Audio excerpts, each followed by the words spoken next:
Hello, hello, hello, hello, Raymond fans. Are you ready to talk? Everybody loves Raymond. Hello, everybody.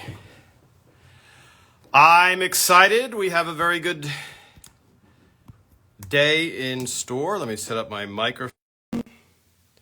There we go. Hello, hello, everybody. Hello, Gil. In the UK, how am I sounding? Good, I hope. Very excited to see all of you from around the world. Hello, Paula in Canada. Paula, where are you in Canada? Again. Hello from Plymouth. Hello, Teresa in Chicago. Hello, everybody. Yes, welcome to ELR 360 Live. We visit with you every week. For those of you who haven't seen it before, my name is Tom Cultibiano. I was a writer on the show for all 9 years, and today we have a very special guest. Hello, El Centro, California. Today we have a very special guest, Phil Rosenthal, who will be joining us. Let's see, yes. He'll be joining us to talk about the fathers on the show. And, oh, wait a minute. Hello, Philip. Yes. Oh, hold on, Phil. Let's see why. Go ahead, Phil. Sorry, I don't know why my speaker wasn't working. Here I am. Great. You see me? I see you and hear you perfectly, Philip. I'm very sorry. I will. I got to try and plug in my external mic so I sound a little bit better. Thank you for joining, Philip. You're very welcome. I see my friend Billy Harris is on there. Hi, Billy. Oh, Billy Harris. I didn't know. That's awesome. Love Billy. Love Billy. Always. People saying hi. Say hi to people, Phil. Hi. Somebody named Let me put my glasses on so I can really read. Elton. Look at these nice people. Samantha. Yes, I'm excited too. Listen, we need the world to stay together. I hope everyone's getting vaccinated. I don't mean to be political in any way. I just want you to be okay. Right? You got a yo from Costa Rica. Hello, Yeah, I can't wait to go there. Hello from Miami. More Daily Murray, please. So I can only do it once a day. Otherwise, it wouldn't be the Daily Murray. Well, the hourly Murray is not far away, Philip. Why don't you give Murray his own Instagram? And I'm like, hell no. He brings viewers to me. Yeah. Dog. Yeah. You don't want to be sitting across from Murray once when he has to fire you. They just, everybody. He's got a smile. It's crazy. He's the happiest dog. I love him so much. You should all have a Murray. Hello, Phil. Hello from, I'm going to read these out so you don't have to, hello from Brazil. Hello from Ireland. Hello from Northern Ireland. Yes. Look at all the people. I love it. Hello from Scotland. So just for people who know you, but don't necessarily know, I know this sounds funny to say, but who don't necessarily know Everybody Loves Raymond as well as they know Somebody Feed Phil. What? Yes, I absolutely believe that is the case. So Phil, those are young people. Don't insult your audience. Yes. Well, we're seeing a lot of Brazil. We don't usually get a lot of Brazil, Phil. And hello. Yes, Phil, are you hungry? Hello, Argentina. Oh, I love Brazil. I love South America. I'm wishing you guys lots of love and good health. I hope you guys get vaccines soon and you can get out of this nightmare. And Phil, they want you to visit, hold on, Yemen, Peru, and Norway. And there's a lot of places. Now, it seems like you've traveled a lot. There are so many places you haven't gone to. Yes, there's a lot of places that you have to hit. So let me just set the, because I don't want to, I know you are always on a limited schedule, Philip. So for those of you watching, Phil created Everybody Loves Raymond. It was a big hit in the United States. It's now been off the air for 15 years, but it plays around the world.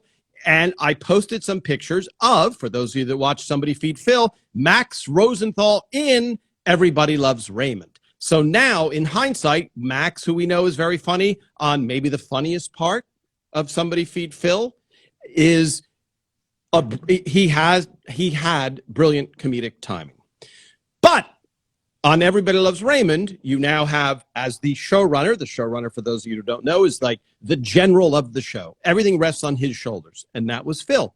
And so when you're casting for a TV show that is going to be seen by millions and under the scrutiny of the network, and if you make a few bad episodes and your ratings start to slip, all of a sudden that show goes away. So Phil, at one point, and I want to get into it, puts his father into the show. Now, I want to tell this little tiny tale of a famous astronaut, Phil.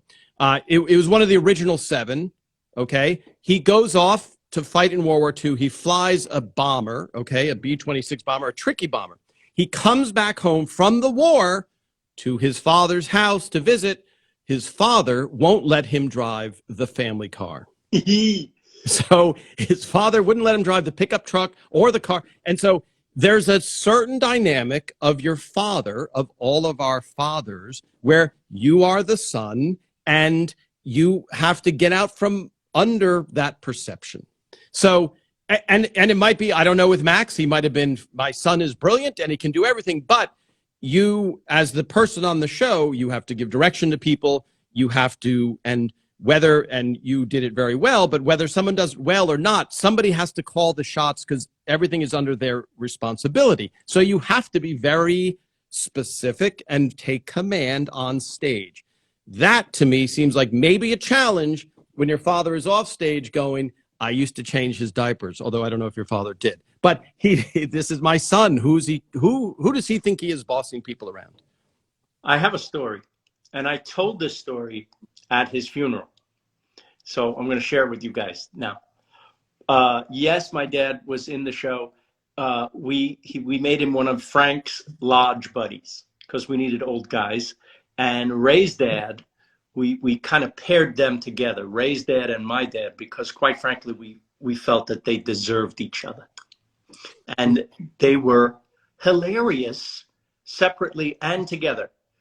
My Ray's dad had this incredible deadpan, very dry sense of humor. You knew him.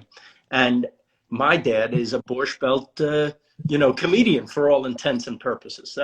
That's just the way he was. He wasn't really a Borscht Belt comedian. He did a little bit of what they call tumbling in the Catskills, kind of once in a while, maybe he'd MC a show there at camp, right? But that persona never left him. So we put him in the show. And there was one show, I'm sure you'll remember, where Ray is not sure. He's having a little bit of an identity crisis. He's not sure where he fits in. He certainly doesn't like going to book club readings with Deborah. And Frank invites him to the lodge. He says, why would I go there? He says, because you just try it. You might like it. We hang out. We swim. We go to the bar. We take a sauna. Oh, so he tries it. And we did the sauna scene. And the joke is, of course, he goes in the sauna. And what do old guys do in the sauna? They complain about their aches and pains and just about getting old. And what was funny was that Ray found his people. Ray started to fit in maybe too well, right? He started to complain like them because he had aches and pains too. And so that was the joke of the show. And the scene was about that, the old guys complaining and Ray joining in. So the end of the scene comes and we have the last line that's called the blow to the scene, the final line. You always want to leave on a laugh. And take one in front of a live audience. It goes and it's fine, but you know that usually we would then huddle all the writers and we either had prearranged take twos, lines that we could write in, different jokes, or we'd come up with something right there, kind of feeling out where the audience kind of liked an area and we'd have a joke off that. So we all huddle and we see, can we top that last line since we're going to do a second take?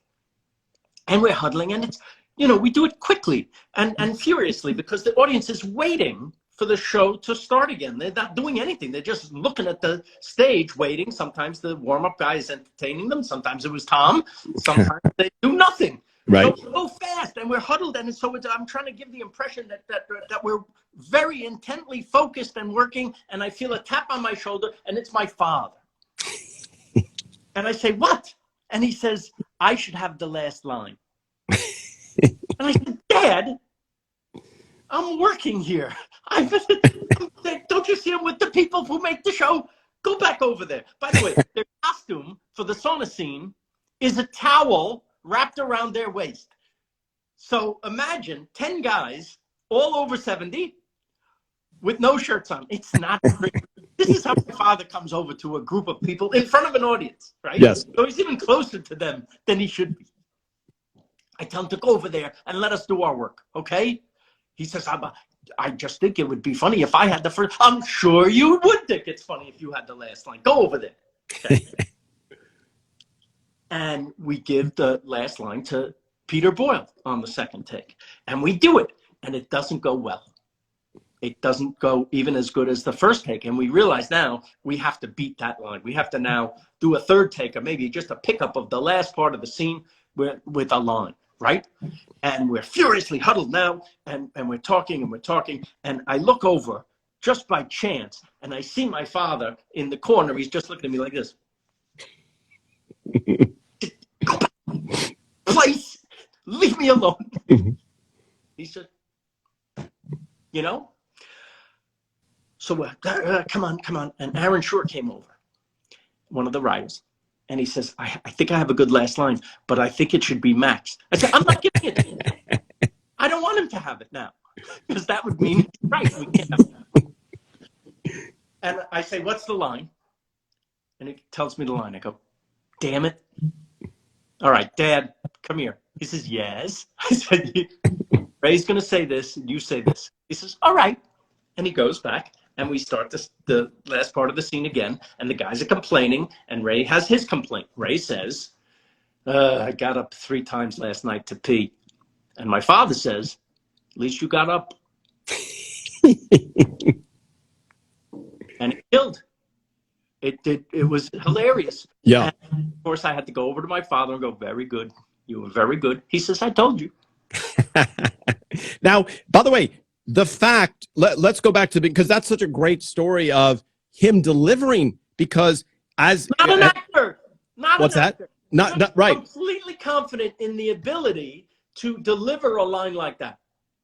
And Nobody. Phil, what we take for granted is, and I've seen it with someone told me that Michael Douglas was doing a live like sitcom thing in front of a live audience, Yes. and he was horrified. He was already a bit movie star, but you have to perform in front of 200 people. So the fact that your father, he's not even like, I have to go out in front of live. He's just like, give me the ball. I'll bring this home for you. Take the shot. First of all, you love people like that if you're on a sitcom, no matter who they are, let alone your father. So imagine, but I was so lucky because we tried putting my wife in the show in season 1. Seemed to work out very well. We put my son Ben, who was 4 years old at the time. He came in, I think they were trick-or-treating, and he was just adorable. And we put all our kids in the show and tried them out. And damn, if they weren't all great. Yeah. Maybe there's some genetic thing. I don't know what it is, but we Lou Schneider's kids always delivered on the show when we needed a little kid. I remember Allie Romano, Ray's daughter, was Allie's friend on the show. Right. Delivered a hilarious line reading. I was like, how did you know to do that? Yes. And so, Phil, I just want to go back. When you're casting, just because a lot of people, and there's a lot of hellos that are going by. Hello from Portugal. Hello from Albania. Hello from, yes, they loved your father so much. Very, yes. Nobody's listening to me. They're just like, come to Portugal. Come to No, there's a bunch of crying faces that indicate laughter. So yes, they are laughing. I'm just trying not to be rude and going back. Yes, she was hilarious too. Yes, so different way. What's interesting, Phil, is let's go back to the original even casting of your father, because I don't know that you even want your father around, because they were so and let's tell this for the audience. the Fruit of the Month Club, which was very instrumental in getting the show on the air, is really just a real life story that happened to you. That Yes, I'm not saying they didn't drive me crazy. Also, you can have both things. but so now I want to kill them. You can have both things. so now your original thought of like when you're like, let me see if Max can do it. Do you remember that? Which show that was, or when? The first time we had Lodge, right? The first time we had Frank's Lodge. Basically, we just needed extras, and we would try them having a line to see if they could do it. And then if it works, you found something and you want to do it again. Yeah. And enough, I remember the bachelor party scene where Ray's dad and my dad were together. Yep. Ray said, don't you have any decorations? My father, we have some balloons, but we can't blow them up. Yes. And he delivered it perfectly. Perfect. And, yeah. So I think in the sitcom world, what Phil's saying is sometimes you give a line, and if they get a giant laugh on this little line, it's a scene stealer. So it's like, oh, that guy scored. And so you, even though you may have this relationship with your father, that just makes you look good by having a funnier person. Anybody that scores big in a sitcom is your friend. Of course. And so, well, first of all, we love character actors, right? We love the character actors of the past. Phil Leeds was such a great character actor. Just you see his face and you laugh. And so you beg for those people to come on because they're automatic laughs. right. And characters, that's all you want. Right. And then when your dad delivers, it's extra because it's your father and he's doing well and you're giving him this kind of wonderful opportunity to be seen by millions of people and he's a star. Yeah. Well, there's no better feeling than that.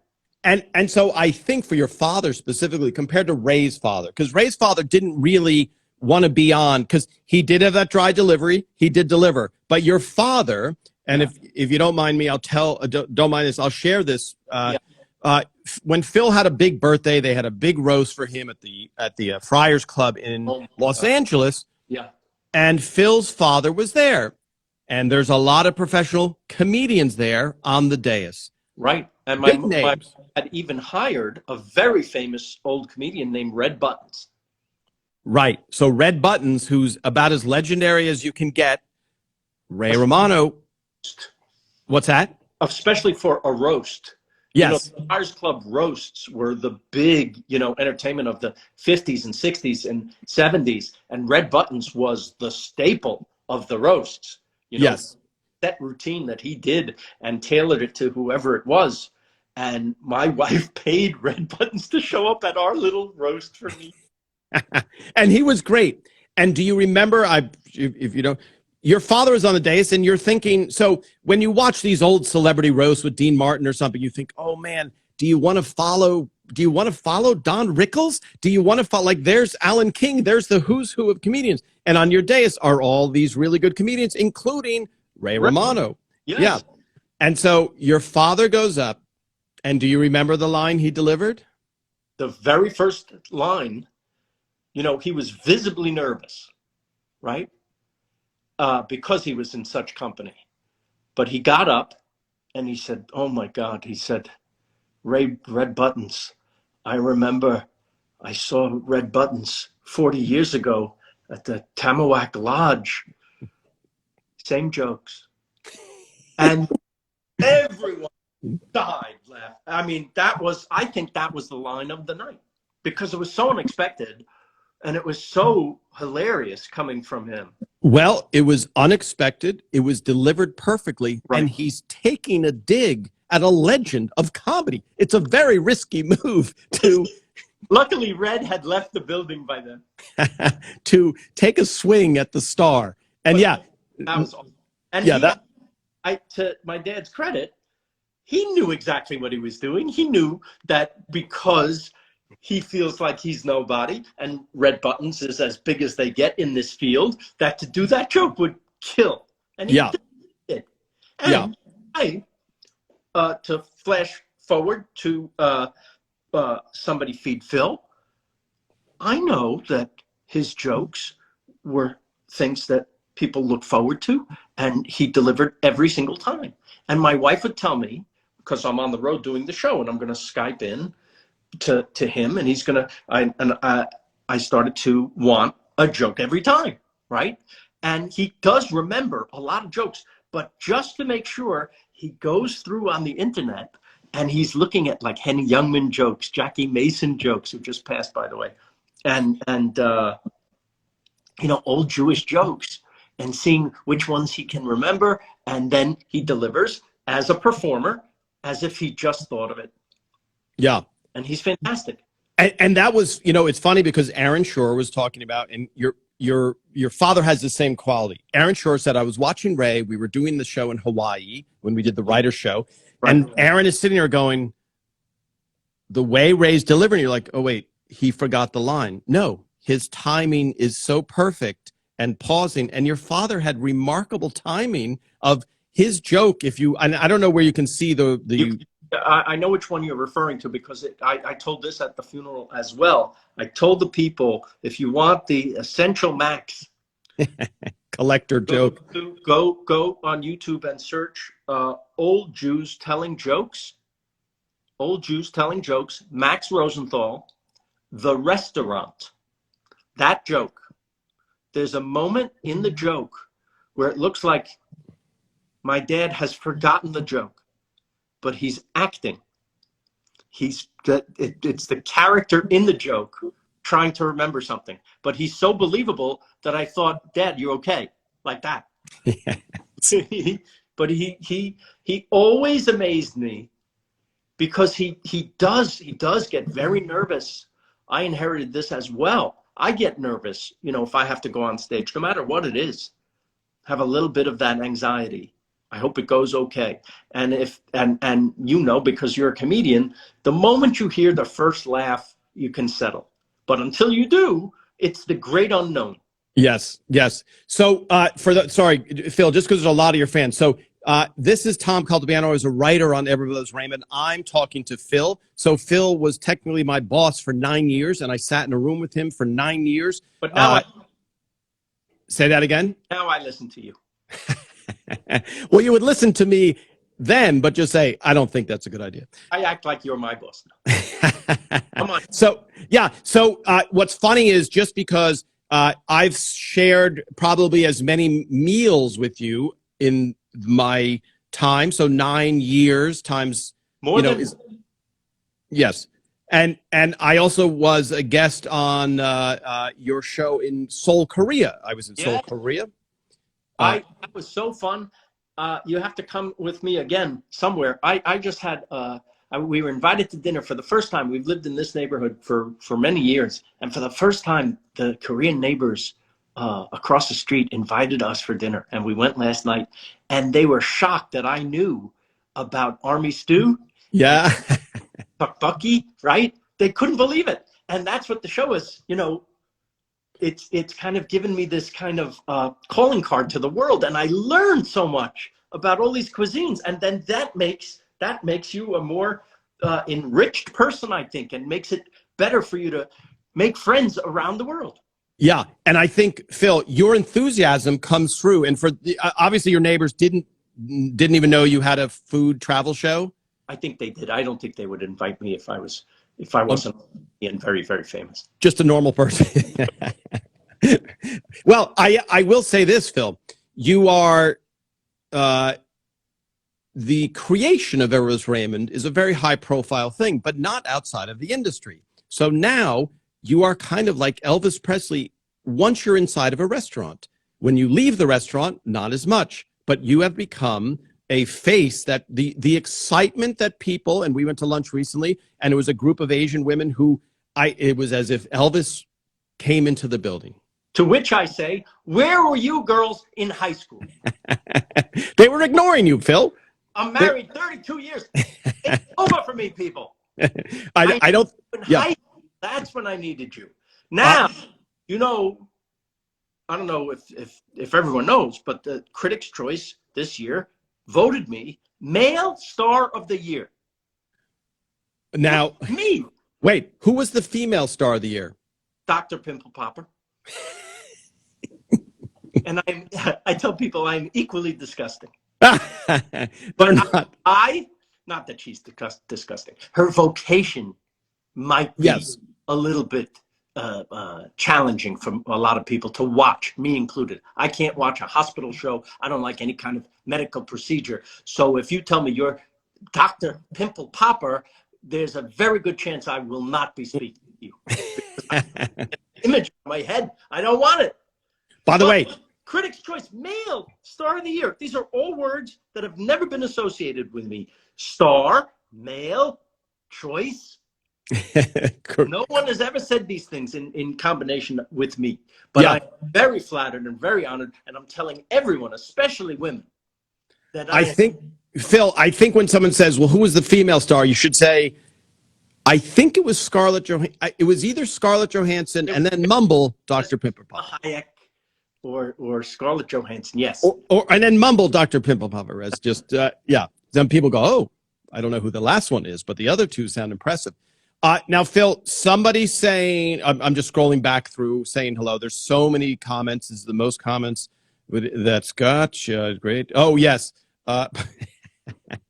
Hello, Phil. Leo from Argentina saying hello. Now, Phil, someone did ask if you've been to Canada yet. Sure. On your Montreal show? I love the Montreal show. Yeah, no, so I know you have. I'm just repeating their question. Yeah. Yes, Phil was in Montreal. Yeah. And it was, yes, there was a little bagel visit. It was a very good time. Now let's go back, Phil, just to the show again. Yes. Did your father ever start bothering you to say, you got any episodes for me? No, my mother would say, don't you have any episodes for your father? He's driving me crazy. Get him out of the house. And yet, by the way, did your mother, because your mother would be on set, but she didn't want to be on camera? Never, but we forced her to be an extra in the skit. Remember that episode? Yes. So she didn't have any lines. She didn't want any lines. By the way, not a professional like my father. You can see her looking right in the camera in one of the moments. I love it. By the way, Phil, I know, and she, by the way, I loved your mother. I loved talking to your mother. Your mother then was a complete natural and hysterical on Somebody Feed Phil. She was incredible. And the dynamic together, you saw where, I got everything from. I owe them everything. The Fruit of the Month Club, yes, was in the pilot. It was a real thing that happened to me from my parents. The toaster was a real thing that happened with me to my parents. The thank you notes, the letter, the so many incidents happened but that's how we did the show. So everything you saw on Everybody Loves Raymond happened to me or to Ray or to one of you guys, one of the other writers. And I think that's what makes the show relatable to this day.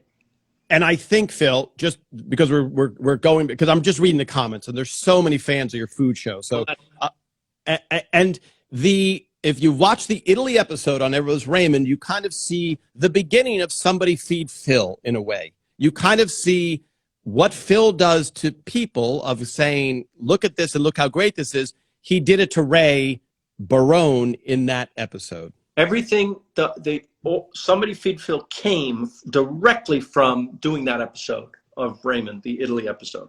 And I'm very proud of that episode. It's like our little movie that we made, where we went to Italy and shot all the exteriors. And then we filmed the interiors on our stage at Warner Brothers. And we rolled in for the audience that was sitting there, the film we had taken of the exterior scenes in Italy. And it worked pretty damn well, I thought, for a taping, right? Well, can I tell you, because I talked to Lisa Helfrich and we were talking about the challenge of the shoot. And the one thing she said to you is like, as long as we don't have a big shoot after the Italy shoot, and you said, you're not going to remember this. He said, it's not, all we need to do is have a car crash through the wall and rebuild the set in front of a live audience. But other than that, it's a very typical show. But probably the biggest productions that we ever did. Back to back. Yeah. Yeah, perfect. But you can't help it when you have an idea. Well, so what I was going to say, though, is many fans had no idea that anything was shot on the soundstage in Burbank. Because that seamlessly work together. And that's due to the brilliance of our art department, our set decorators and set builders. They Yes. make it seamless that you would go from outside to inside. The shot I really love is they're in this cramped little room, and Ray is annoyed that they're going to stay there, right? He can't even, what did he see? He can't even change his mind in that room or something. Yeah.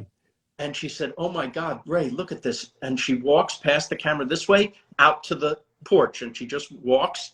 And then we cut to, now you're outside in this beautiful town of, I want to say, Anguillara on the Lago di Bracciano. And we pull back, and you're in friggin' Italy.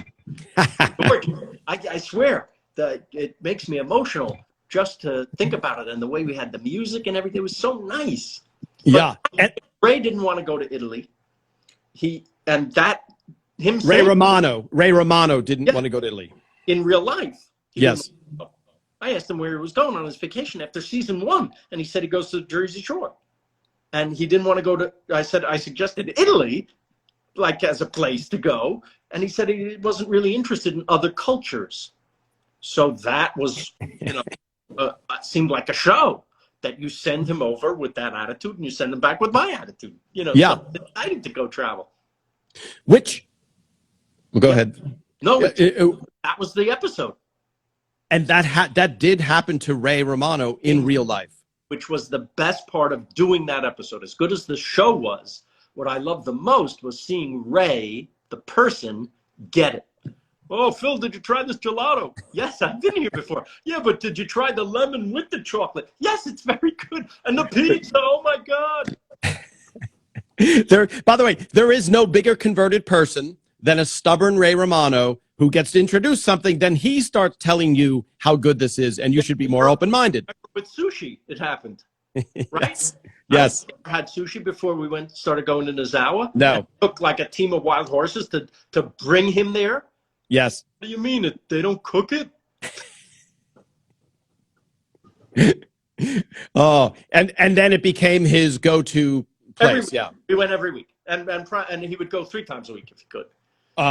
Now, Phil, I'm going to scroll back. And by the way, I let me see here. Okay. So there has been talk, and there's all these questions always about a reunion show, and the Friends reunion just happened. So the script, and I've said this many times, the idea of a scripted show probably will not happen. But what is the latest on maybe you guys getting together? It's 25 years this September since Raymond premiered. So it seems like time is right for a reunion show. I think, we know what that reunion show would be, because we used to do a show. I don't know if you've told your audience here that the writers went around towards the end of our run, and all the writers who had performance, backgrounds, were comedians or actors ourselves, we would go on stage and we would tell stories of the things that have happened to us, like the Fruit of the Month story. And then we'd show a clip of the Raymond episode that it became. So not only could we have the actors coming on and talking about how they're doing now and, just seeing them together again, but we have the stories. This seems like a natural for a reunion special. But so far, I don't see it happening. Nobody seems interested. If you want to write to CBS and say, "What's wrong with you people?" I understand that sentiment. Yeah. And what's weird is, Phil, I know the magnitude of Friends and Seinfeld and stuff like that, and we talk about it. But when I say that on this, a lot of people, I know they're on this channel watching, but they're like, "I never got Friends. I never enjoyed Seinfeld. Please, Eros Raymond." So the audience is out there. This is a family-friendly show. And that oasis of just friendliness and comedic value is very rare. And so I think, yes, would CBS, and for those watching, it always comes down to numbers. So if they don't think it'll get ratings and it'll cost too much, but of course, we know it'll get ratings because we were one of their #1 shows of all time. So of course it'll get ratings. I don't think that they think the show is cool or whatever. Well, they're right. be bringing the cool factor way down. By the way, I have to, a shout out to Blake. Somebody just asked me, please shout out to my husband, Blake. Listen to your wife. She wants you to watch. Let me see where that's. Let me see. Leo. Hello, Leo from Toronto. So Leo says, Phil, I told Tom last week that I heard a recent interview that you said that the power went out during a taping of ELR. I don't remember that. Do you remember that the power went out during the filming of ELR? I have no recollection. It sounds possible. Anything. Yeah. Yeah. It happened. We were doing a scene where Ray is cutting something on the stage and he cut his finger and had to go to the hospital. We had to stop. He went to the hospital, got a few stitches, came back, and then we started again. Yes. So now that reminds me, Phil, I completely forgot to ask you this. And there was all these questions that came up about Peter Boyle having a heart attack on stage. Now, not while we were filming. Not while we were filming. No. And it wasn't like a terrible, I'm just trying to paint the picture. And I know because I just asked Ray about it.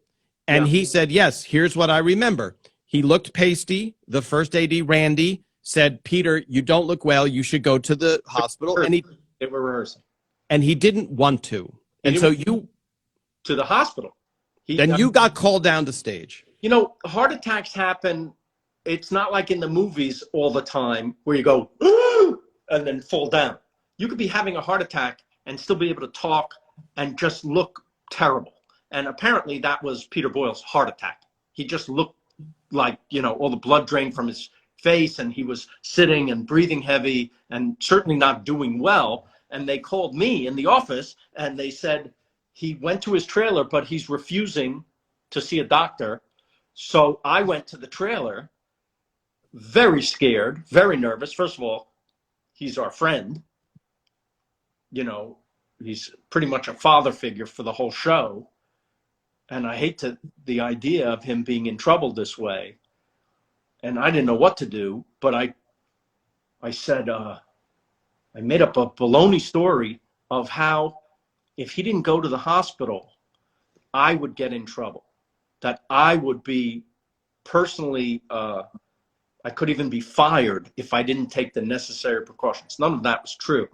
But, a man of his age and his stature and his, pride wouldn't allow him to maybe show weakness in this way, the weakness of needing a hospital, right? But it turned out that excuse got him to the hospital. And they said that if he had arrived a half hour later, he wouldn't have made it. Yeah, and you don't want to... People, I tell you this story not because I'm such a genius, but because you could use any excuse to save somebody's life. A lot of people, this is a great thing I heard.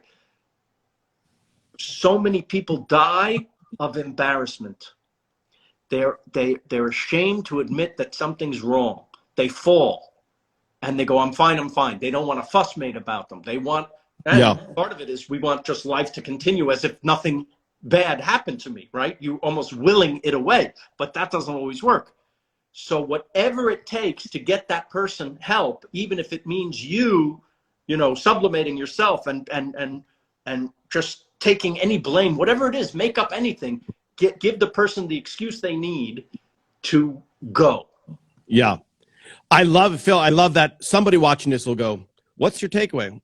Sounds like Phil Rosenthal is a liar. I mean, can't take anything away from that. But I didn't want to be overly dramatic, but basically it saved his life. And it was just in the course of you look terrible, you're not going, and there's a male, I'm going to say default, which is I'll walk it off, whatever it is, and you also don't want to die from that. Yes. And you also don't want to find out bad news. You know what I mean? Like when you get a toothache, you're like, hopefully it'll go away, and so that was that say. So I remember visiting Peter in the hospital with Ray, and he jumped out of bed and he was fake boxing with me, to show that I'm okay. This was a day later or something. But I think we had to film without Peter for one episode. Yes. But it was only a week. Yeah. And now, Phil, in the same time, I wanted to just touch on this because I'm going to post some pictures. season 1, we were on the soundstage at Hollywood Center Studios. It's the same soundstage where I Love Lucy was on. And it was one stage over from where I Love Lucy was on.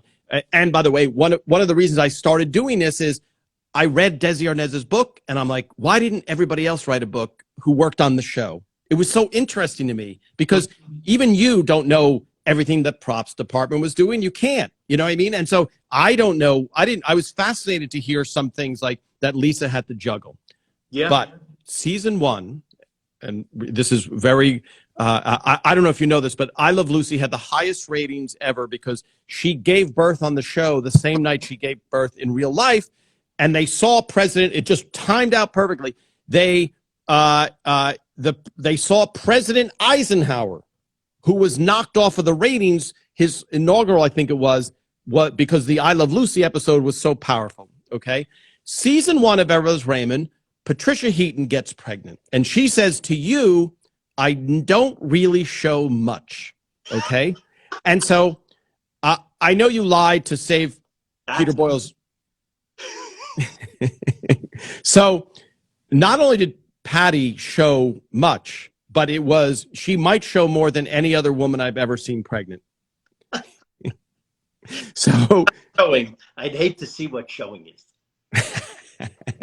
So our joke was at first, you can hide it with, if she just carries a laundry basket in front of her.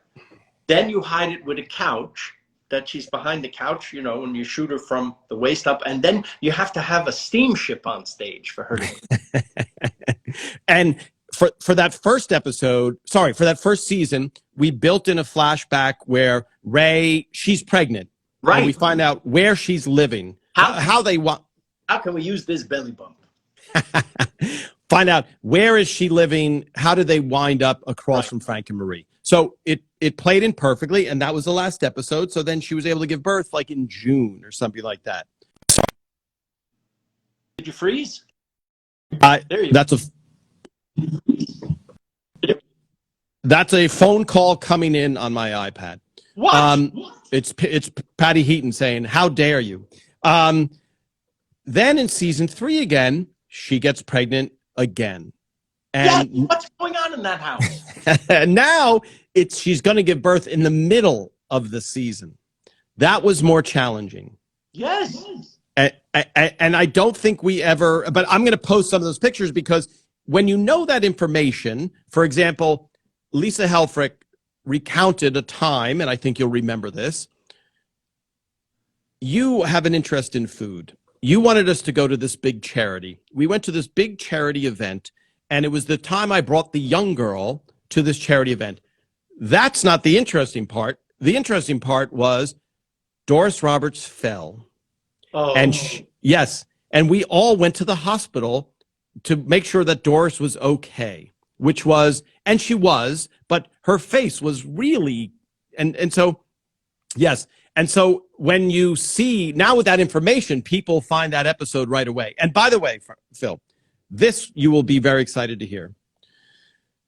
The Big Fork and the Spoon, when Baggage episode came out, you said to Lisa Helfrich, we have to make sure that the fork and the spoon have always been in the same position the entire series.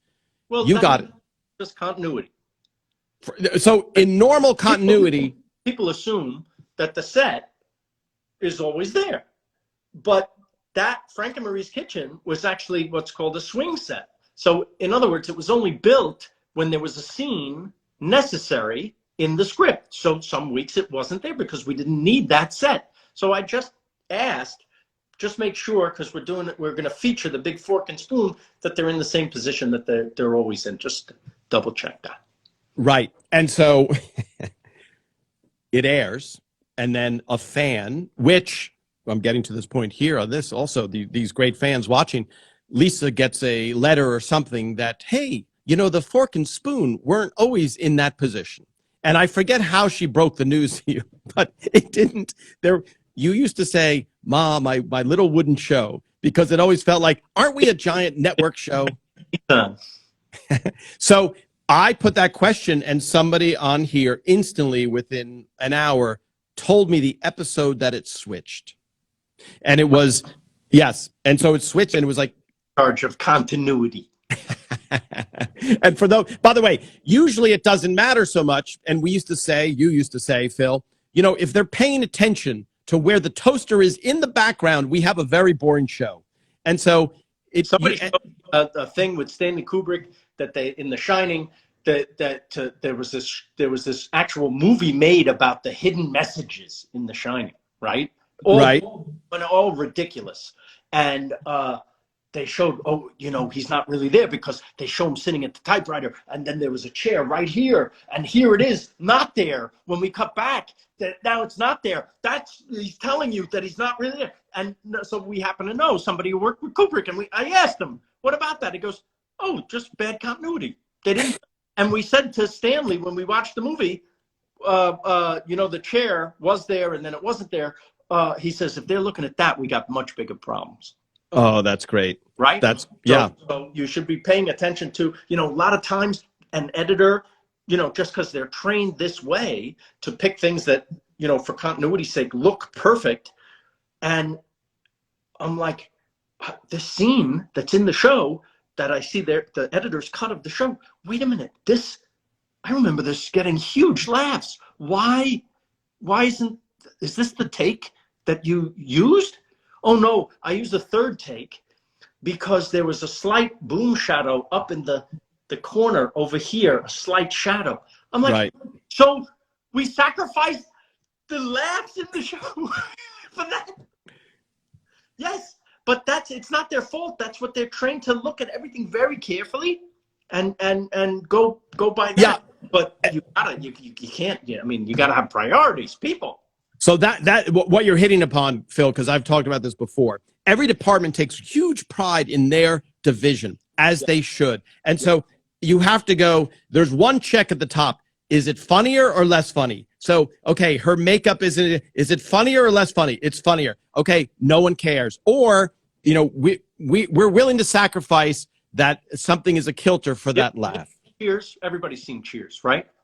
If you look at Norm and what's his name at the bar, you watch the level of the beer in their glasses from shot to shot. It's up here, now it's down here, now it's up here, now it's down here. If you just looked at that, you would never be able to concentrate on the show, right?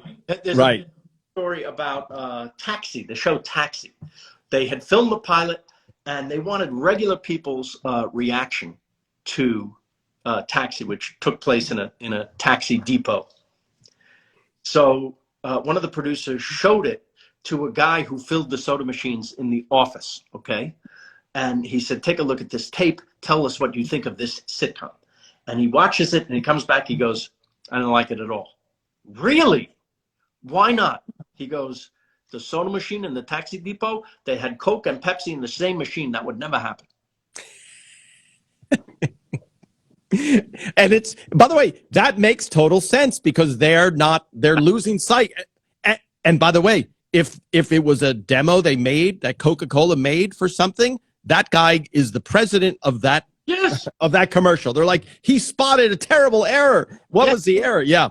By the way, Phil, I became friends with a Navy SEAL who advised the latest Hawaii Five-0. And I went through a script with him, and he's sitting there going, oh, you don't blow a door with and he's going through all these things. And I said, you have to remember, the head writer cares about entertainment value. So yes, are some of your Navy SEAL buddies going to see your name and go, what is Gary doing? What he doesn't tell them that's not how you blow up a door, and it's like they lose sight of that thing. Phil, sorry, let me race through some questions before you exit. And by the way, you will start shooting Somebody Feed Phil again. I'm assuming it's top secret where you're. And to be honest, it's a little bit in flux because of the world. Okay. So we have to go where we can go. We can't go anywhere where they require a quarantine, for example, because that adds hundreds of thousands of dollars to the episode to be quarantined in a place with the whole crew. Can't do it. So, God forbid we get stuck somewhere, it could bankrupt us. So we need to be careful, and we have to be ready to pivot.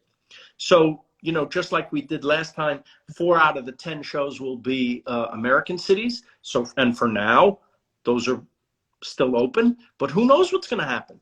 Yeah. I can definitely afford to go to the American cities, Phil. Maybe I'll stop by and take some pictures. So now let me just race through these questions before we say goodbye, because this has been fantastic, as I would expect. And I'm glad that you were able to make it, Phil, because when you do travel, you're busy, and then all of a sudden, we don't see you anymore. And there were a lot of requests to come back on. By the way, Phil, do you remember George White, who got our lunch? He used to have a bar in his house called Ricky's Room. Love it. Had you ever gone? I don't remember. Of course. Okay. Several times. Okay. So he recreated it again in his garage, and I just was there with Lisa Helfrich and a few other people that you know. Let me see. Invitation. Well, we wanted to have fun. Can we say hi to Monica too? People are asking. Okay, I don't know where. She can't right now. She's rehearsing. She's rehearsing a play via Zoom with a director in Texas, and it's a one-person play that she's been working on during the COVID, and I don't know when it will premiere, but she's having a ball working on this. You know, the work is its own reward. Just getting to work on something that you love, I recommend it for everybody. Absolutely. My wife bought me an apron. That says, "Don't let a suitcase full of cheese be your big fork and spoon." My wife, okay, yes, that was very nice. I love all these bits. A lot of Somebody Feed Phil merch. There's an apron that says pasta, pork, chicken, and lamb. And if you know, that's a famous lyric. Look, I have, I want a mug, Phil. I was told. You could have this maybe on your head and be very happy. Oh, yeah. But all the proceeds for all the merch, shirts, mugs, sippy cups, baby bibs, and onesies that say "Somebody Feed Me" on them, you can all the proceeds go to charity, and that's why I'm pitching this. Plus, you'll be promoting, the best show. World Travel. Phil, do you happen to have the mug with your mug on it? No, I can't be seen drinking with my face on a mug. Okay, I will. It's a little bit egotistical. I wear that hat. You can't think about your own merch. If you wear your own merch, it's off-putting. I think so Phil, I'll drink out of a mug with your face on it. I will get. Sorry, another phone call coming in. I will get one of your mugs, and I will take a drink on this for all of these fans who love seeing your face. So let me just scroll back before, because go to philrosenthalworld.com. philrosenthalworld.com. Not only will you find the place to buy all the merch, but you will have a complete guide to the show and every single, not just place where we went, but everywhere we ate and what we ate and the contact for that, so you can make reservations or see what we did. And there's the companion cookbook is coming. That'll come out next year. I love it. It's still in it's still in process, Phil. Book? Yeah. Okay. We have the actual clips from the show, the photographs from the show of things, but then we actually went to a test kitchen, and I had real chefs recreate the dishes in the test kitchen, and you see what they would look like in real life in your kitchen. And it's food we actually took recommendations from the audience for their favorites, so it's the fan favorites of the food. I love it, and that's a lot. By the way, the testing of it, because you always wonder, well, who does someone actually make these recipes, or they write them? So yes, cookbook thing, must test it. I heard a rumor once about a very famous homemaker on TV who had cookbook and would leave out a recipe, ingredient in the recipe, so you would never be quite as good as this person. And when we heard that idea, we put it in the show, and it was called Marie's Meatballs. Yes. Tarragon, I believe, was she changed one thing so that Deborah couldn't make food as good as her. By the way, Phil, now that this is a great time, this is such a minor thing, but a big thing. Yeah. People used to complain about the wife. Deborah would be, Ray is such an idiot. Deborah's complaining all the time. You know Ray Romano. I know Ray. It's so close. Now, Ray's not an idiot. He's a very intelligent guy. But the frustration that his real life wife would have with him is so close to the show. Absolutely. If anything, we were kind. Yes. So I always say the reason Deborah is yelling so much is because she's just frustrated, and she's this put upon housewife who's juggling the children, and it's just so real to life. And so it makes me laugh when I hear that, people going, the only people who were worried was the network. Oh, does she seem like she's too mean to him? No. Why is the show #1 with wives around the country? They said early on, if Ray doesn't help her around the house, women won't like him. And I said, then why did they marry him? Yeah. Phil, back to food. Phil, please come to Turkey, all caps. Phil, come to Rosie Food and Wine in Hendersonville, Tennessee. I had blueberry lasagna with truffles. It sounded so weird that I had to try it. Absolutely amazing local chef. Wow. Yeah, all these comments go away, unfortunately, when people rewatch this. She wouldn't even let him name his imaginary dog. Yes, that was a great episode written by Mike Royce. That. Yes. So I just think, just to go back for the people, since Phil is here, Patty played it perfectly, and she was frustrated in real life because even when the show was on the air, we'd get angry letters. Why is the wife so angry? It's like she should be twice as mad as she is. Listen, and I read recently that she felt sometimes she was too mean, but we kept a real eye on that. We wanted her to be frustrated. She doesn't hate her husband. She has the normal frustration that any human being would have with that human being. Right? Yes. That's it. And you're allowed to get angry, people. You're allowed to get upset. You're allowed to get frustrated. You're not allowed to hate. So Phil, here's a statement from T.C. Torre. Anyone asking why is the wife so angry doesn't have a wife. And woman doesn't have a husband. I'm sorry. Yeah, that is true. Phil, people, and by the way, husbands allowed to get frustrated with their wives, but it goes with anyone you live with. That's what it's about. They could have been a couple. It would have been the same. Yes, absolutely. Right? Look at or a not gay couple. Look at Felix and Oscar in The Odd Couple. Look at how they yelled at each other. That's a married couple. That's what's funny about that show, is that it's two straight men who argue like a married couple. Yes. It's not yes. a man woman thing. It's a human thing. Yes. Yes. Absolutely. Why? I think I remember you telling me that you ran into, I forget, was it before you did Exporting Raymond? So before, there was some couple who was like, it was like a Russian and an Iranian saying, it's exactly our family. It was some crazy example like that. We're like, how could that be? Because it's universal. Phil for president. Okay. Nice. That would take a lot of time, Phil. You wouldn't. Let me just do this right now. Yes.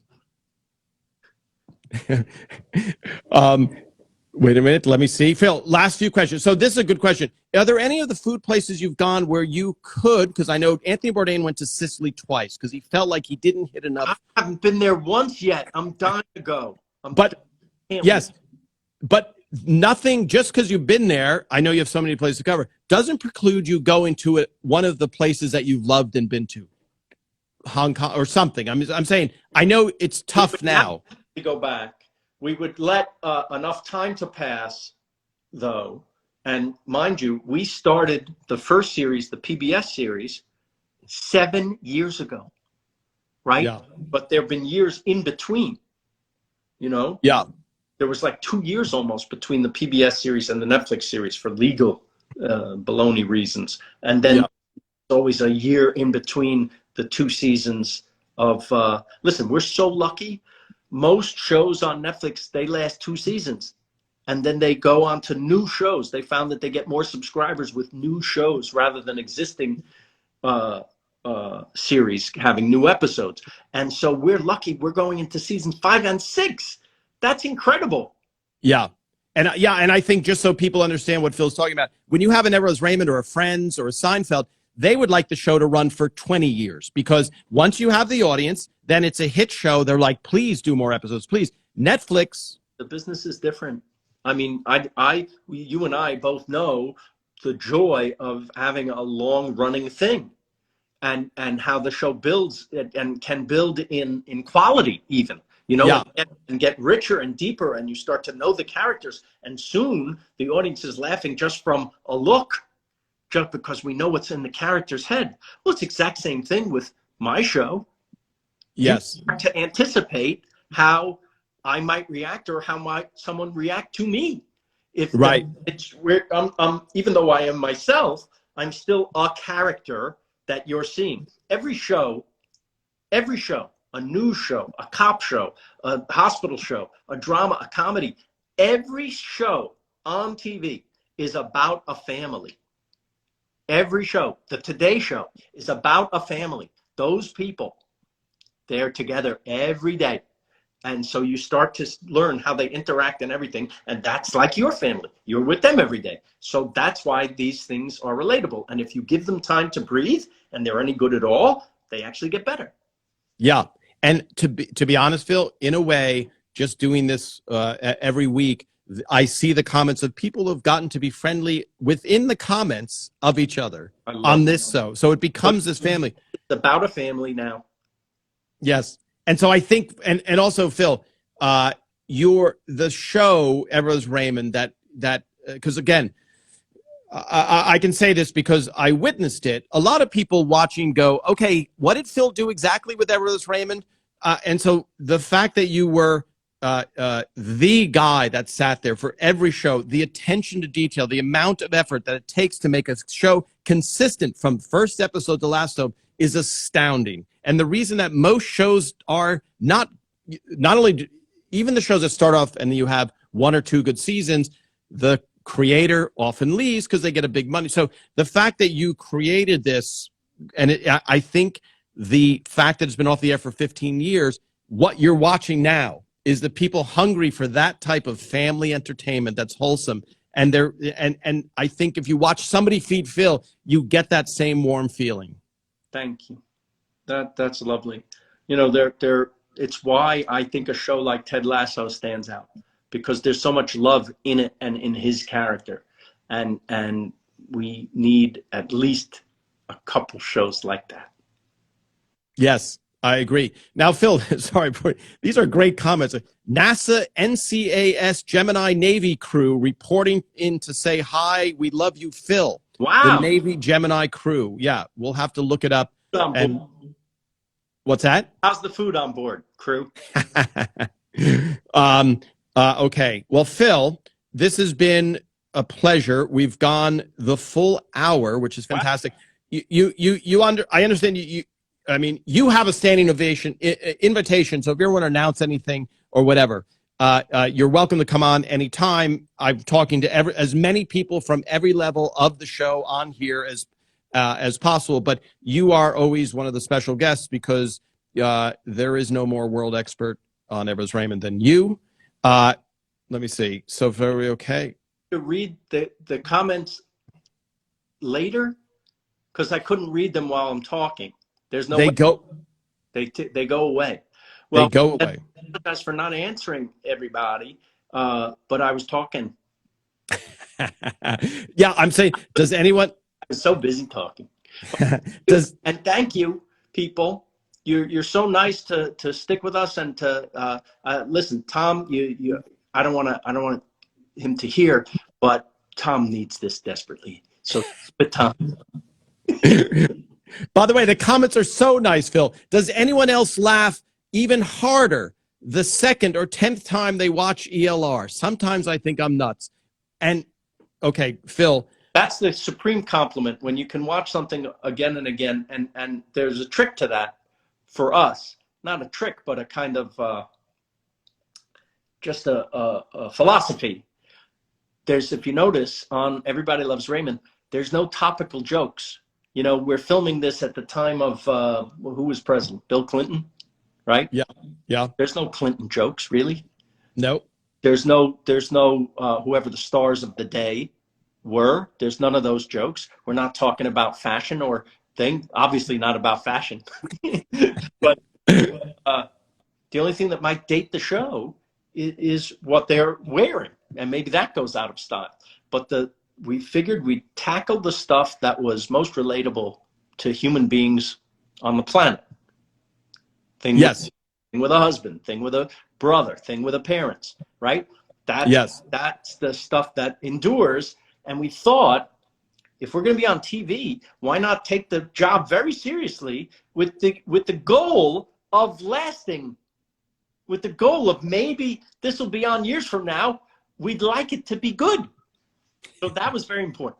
Yeah. And I think, I know that was very much your goal. Phil, just because there's so many good comments, watching Phil taste his food makes me light up as when my newborn tries new things. You know what that is? You have empathy. You care that I'm being well fed. And that's a good maternal instinct. Yeah. Heidi says, I can't get invested in Netflix shows over that, though, because the runs are too short.